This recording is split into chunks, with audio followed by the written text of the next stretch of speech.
Welcome back, guys. It's the TightWad, and today we're going to turn this sink, pile of wood, and fittings into a fishing sink for my in-laws. So we're going to go from this to this.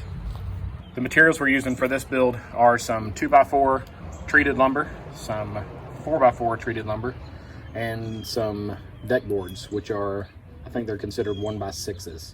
We picked up this sink from a local salvage place, and then we bought the brass fittings needed to attach a water hose and make a spout or spigot right here on the sink. First thing I typically start with when building a table is I cut the legs first. So I'm gonna get these 4x4s in the shop, and we're gonna make this counter height, which is what your kitchen sink is at. So that's about 36 inches. So we're actually gonna build these legs to be 36 inches. And then the sink with a little bit of a lip on it is gonna be a little bit higher than that. But that'll be nice for standing height for doing whatever they're needing to do. They're mostly gonna be using it for cleaning things outside, but also for cleaning fish. Within the past year, I built this miter saw station with 4 feet over here and 3 feet over here. And it's really nice to use when cutting timber like this. So I also found this Kreg jig fence and stop and hold down system super cheap at a yard sale or a estate type sale.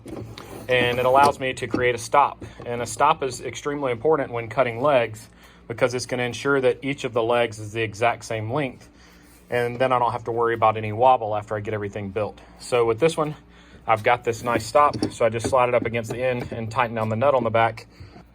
If you don't have a stop like mine, but you have a fence, you can take any block of wood and set it on there and use a squeeze clamp to hold it in place as your stop. If you don't have a fence of any kind, you can take a smaller piece of wood and drill it straight into, or use a brad nail to put it straight into the wood here. And still, again, if you don't want to mess up your surface here, you could clamp anything from here, a longer piece of wood that's to the exact same size. And I've done all these things, and then you just clamp it using your squeeze clamp to your bench so it holds everything in place. So there's multiple ways to make a stop. There's no reason to try to guess when cutting legs for a table. Always use a stop so that you know it's the exact same. Each leg's going to be cut the exact same length because the stop is the exact same distance from the saw blade. When cutting legs for tables like these, I want them to be about 36 inches long. So I'm going to measure from the end of the board to the saw blade. And I'm a little bit off, so I'm going to bump it down just a tiny bit. It doesn't have to be exact on this kind of table. So as long as I'm close, it's fine because I'm going to be using that stop system. It's automatically going to make all my legs the same length, and that's the most important part. So I'm going to slide this stop up against it here and tighten it down. And now I can make repeated cuts quickly. And this is the safety gear I typically wear when I'm working with wood over long periods of time. It's a nice respirator that filters out small particles. I have the goggles, full seal UVEX goggles. I'll link these in the Amazon description below. I've had the DeWalt ones. I've used the glasses. These are so much better than anything else I've ever tried. And then I love these 3M Bluetooth headphones. I'll link them down there as well. Since I'm using the stop, I'm able to just slide the board down to the stop and keep cutting. I don't have to hold every time.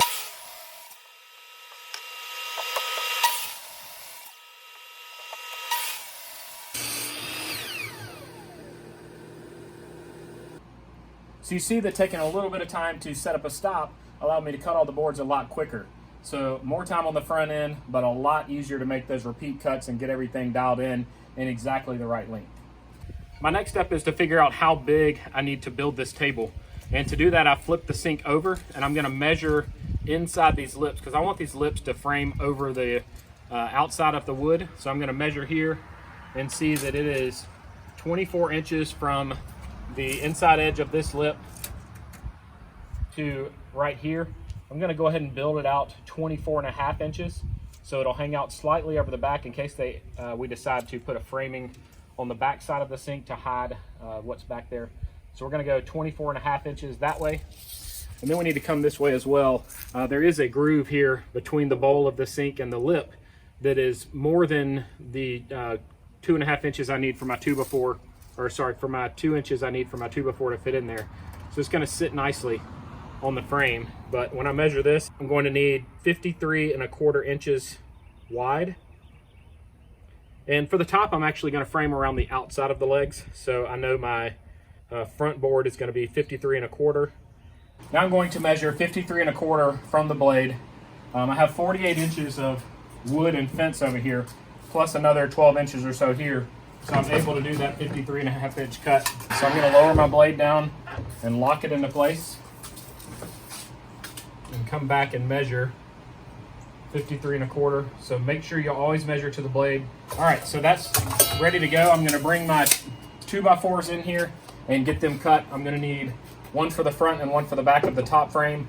I haven't decided exactly how I'm going to build the bottom frame. I don't know if I'm going to build it as an inside or an outside because I'm going to be covering it with deck boards. If you build it with an outside frame, then you have to do some funky cuts with the deck boards to cover up the outside of the post. So I'm probably going to make it, it's not going to be load bearing. I'm probably going to either use Kreg or go on the inside of the post with that one. Another thing I like to do with treated lumber is to trim off the factory ends here. They're really rough. They sometimes have extra staples and stuff in them. And I always buy a little bit more lumber than I need for that purpose. So I'm going to go ahead and trim off this end before we start cutting. And I just cut about 1/4 inch off.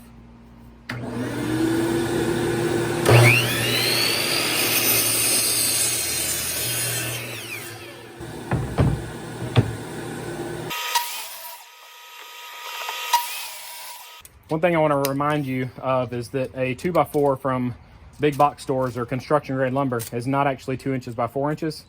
You can see here it's only 3½ inches wide and 1.5 inches thick.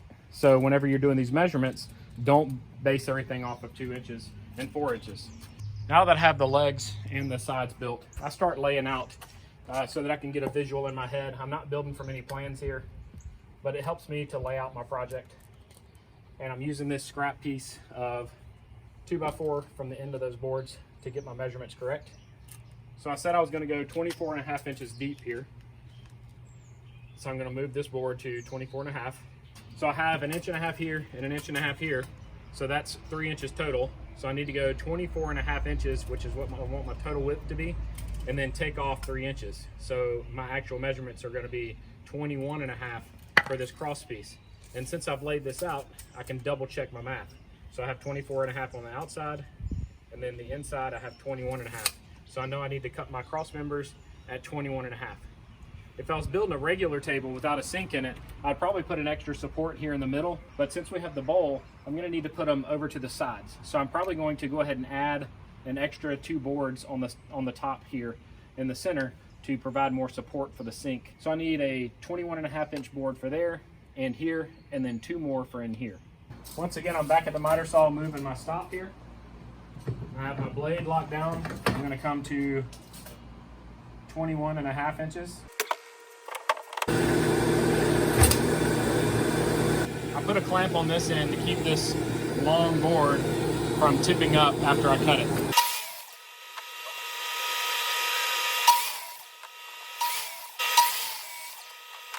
With the corner clamp so that's not going to move, I'm going to go ahead and use this bit. Bit is a countersink bit, so it'll automatically drill out the countersink for the screws as well. And I'm going to put 4 in this front side. People always ask me why I have multiple drills, and the reason is because I can leave my countersink drill bit in here, and I can put in my bit that I need for my deck screws here.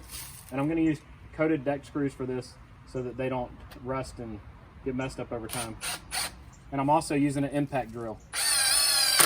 Anytime you're working with treated lumber, it's way easier to use an impact drill to do your work. And since my clamps are in the way, I only drilled 3 holes for now, but I'll come back and add a 4th later. And now that I'm done with that side, I can move over here and do the same thing. Pre-drilling your holes and countersinking your holes leaves less chance for the wood to split or splinter. And a quick sander will go on and take off all the burrs that are left on the outside. It also makes it a lot easier to remove your screws later because there's no splinters over the top of them, just in case you need to move something. So now we're going to repeat the same process on all 4 corners. We test fit the sink and everything fits perfectly. Let's look at it from the bottom side. You can see that it nests up in here really nicely. But we talked earlier about some cross members. So I'm going to mark my boards where those cross members need to go.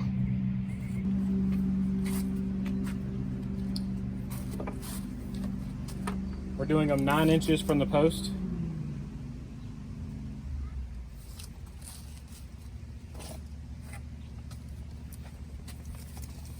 So we're just marking it with a pencil so that once we start working, we don't have to worry about measuring or the placement of it. Then I use these squares on the back side to hold it in place while we drill it in. Make sure that the cross member is flush with the top of the other piece before you tighten everything down. And once you get in the other side, it won't shift anymore. I'm going to drill with the countersink, and I'm putting 2 holes or 2 screws in each side.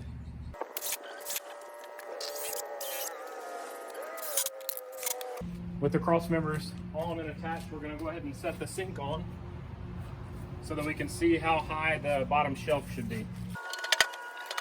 Fits on nice and tight. And now we need to measure from the bottom of the sink and factor in the size of the bucket. Plan for this design is for the sink to drain into a bucket, so the bucket can just be dumped wherever it needs to be dumped. And we want it to be easy to get the bucket in and out, so I don't want it all the way up against the sink. I want it clear a few inches, and we just wanted to make sure what height is safe to put this shelf on the bottom so the bucket can comfortably sit on it, but we still want to elevate it off the ground so it doesn't get splash right. So I'm at about 10 inches from the ground to the bottom of the bucket here, and I think that's the height we're going to want it to be. So the top of the shelf is going to go right at about 10 inches. After some discussion with my brother-in-law who's helping me build this, we decided that the bottom shelf we want to be inside the post. That way we don't have to wrap around deck boards that we're going to use to top it around the outside of the post. And it'll also give more room when you're working at the front of the sink. You won't have a board sticking out as far, so you'll have an extra 1.5 inches of relief down there for your feet. So to measure the length of the boards needed, I'm actually going to measure at the top. A lot of people might think that you would measure at the bottom, but if these boards aren't exactly straight, then that's going to cause table wobble. So the best thing to do is to measure the inside of the top here. So we have 14 7/16 going this direction. This direction we have exactly 43. Since these boards are going to be attaching to the 4x4s from the inside, I can't drill a long screw, or efficiently can't drill a long screw from the outside of the 2x4 all the way through them.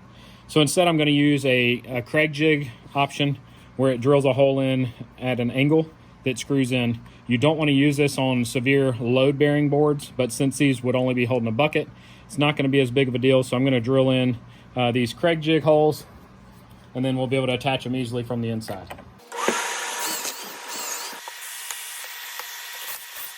So what the Kreg jig does, like I was saying, is it drills these angled holes. So you insert the screw from this back side and it's completely hidden from the front side of the board. So it gives it a nice look, but again, only used on non-load bearing boards. So on load bearing applications, I have used Kreg screws before, but I've also added one of these angle brackets here that has 3 screws in each board that provides a lot more stability. These are used a lot in construction, but I used it on things like my big green egg table. After doing the math, the shelf is going to be 4.5 inches tall total. I'm going to cut 2 5.5 inch scraps to use, and we'll put them on the bottom, and we'll just set the board right on top of that. It's going to help us stay nice and level all the way around. So let's go inside and cut 2 5.5 inch length boards. All right, so I need to cut 2 of the exact same length boards, and my stop won't work in this scenario because it stops at the end of this fence that I've added. So I took a random length board. It doesn't matter how long this board is, as long as it's long enough to get past this to the stop. So now I can put my board in place, get the line right where I want it, and then adjust my stop to accommodate the length of this board plus the 5.5 inches that I need. So now I'm ready to cut this board. We're now ready to attach our lower shelf, and I've cut these 2 boards to exactly 5.5 inches, and that's very helpful because now I can set my cross members on top of it, and they're going to be the exact same height, and all I have to do is clamp these together and then screw in my Kreg screws. I'm using parallel clamps to squeeze these legs in. Remember, we measured these boards to be the width of the gap at the top of the piece. So if the legs were bowed at all, we're still going to get the same width for the legs at the bottom, the same spacing between the legs at the bottom. So I'm going to put these parallel clamps to bring these boards in so that it'll hold it nice and firm while I insert the screws into my Kreg holes. The Kreg system has specific screws called pocket hole screws, but I don't have any coated 2.5-inch ones. So today I'm just going to use regular deck screws, and I've added an extender onto my bit here because it's got to get the correct angle to go into these holes.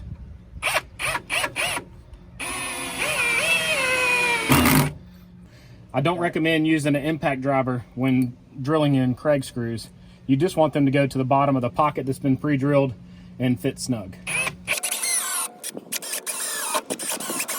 With that one in place, it's time to move to the other end, and then we'll put in the sides. It definitely helps to have clamps when using a Kreg screw. And I have these parallel clamps, but I didn't have any long enough to go the whole span of the back. So what I did is I used the clamps together. I clamped one clamp onto the other and was able to pull everything tight back here. Now it's time to add the deck boards to the bottom shelf of the table, and I need to notch around each of the legs. So I'm going to use my square to draw out the notch that I need to cut out, and then I'll cut it with a jigsaw. All right, so I took a square and I measured in 3.5 and 3.5 because that's the size of a 4x4 post, and I'm going to go ahead and cut my outside boards first. I'm going to keep my blade to the waist side of the board so that the curve comes from the waist and not from the piece that I'm going to be keeping. I wait for the blade to stop before I remove it, and then I come in from the other side. If anything needs to be cleaned up, I go ahead and do it now. And we have a nice sharp 90-degree turn. And then I'm going to do the same thing on the other end. We also finished up with the deck boards on the bottom, and they were going to be a little bit too wide to use 4 boards. So we opted to make the outside boards have their natural edges and cut, so we had as much as we could behind the notch here that I cut out with a jigsaw. And then we trimmed down with my table saw. We ripped down the 2 inside boards to fit, so they ended up being about 5 1/8 inches wide each. And we went ahead and put our deck screws in, so the bottom is ready to go. And you can see the gap between the sink and the bottom, and we'll go ahead and slide the bucket in there to show you how it all fits together. So with the bucket in there to catch all the mess, you still have about a 4 to 6 inch gap there, which is going to make it really easy to bring in and out. If they want to add a drain tube later, they can, and they'll have room to do that.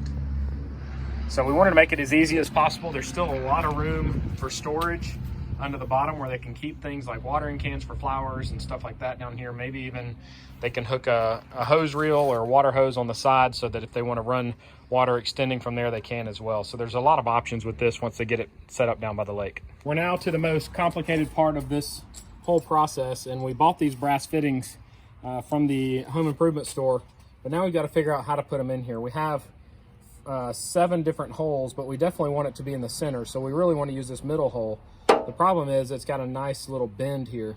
While this is a metal sink and I know I could bend it out, we don't want to chip the finish and have it all falling off.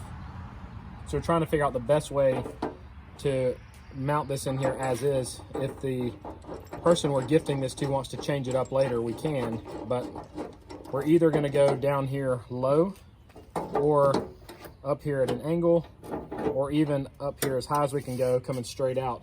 And we think we can secure a board on the back side to allow it to tighten down and hold it in place. So I think that's the route we're going to go, is this highest one. The spout's actually shooting straight into the hole there, which is ideal.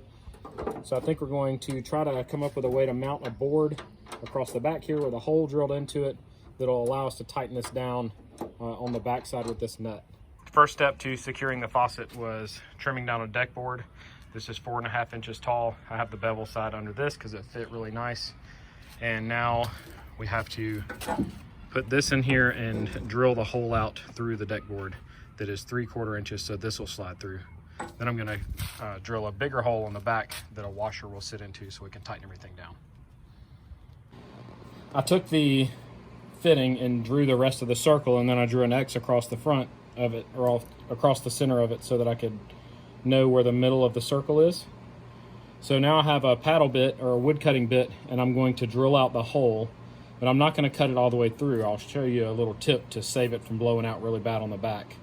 So I'm going to go ahead and get it started here. As soon as the tip starts coming through the other side, you want to stop. So the tip started coming through the other side, so you can flip it over now. And now if you put your tip in that hole, it's going to keep it from blowing out.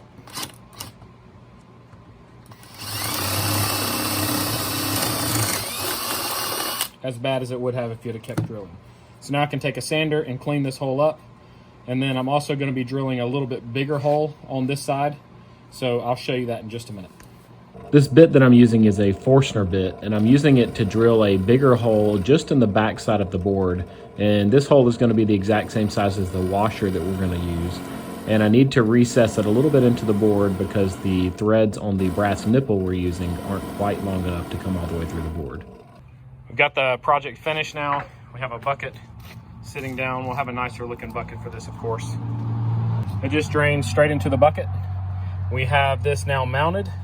I'll show you how we did it on the back side. It's not the most beautiful thing with all the holes, but I like the rustic look of it with the brass fitting. I drilled one hole just big enough for the nipple to fit through, and then I used another boring bit to drill out big enough for a washer to fit in there and to recess it enough for the threads to catch here. So we put Teflon tape on both of the joints, then we tighten down this brass fitting, and I'll cut on the water to let you see there are no leaks.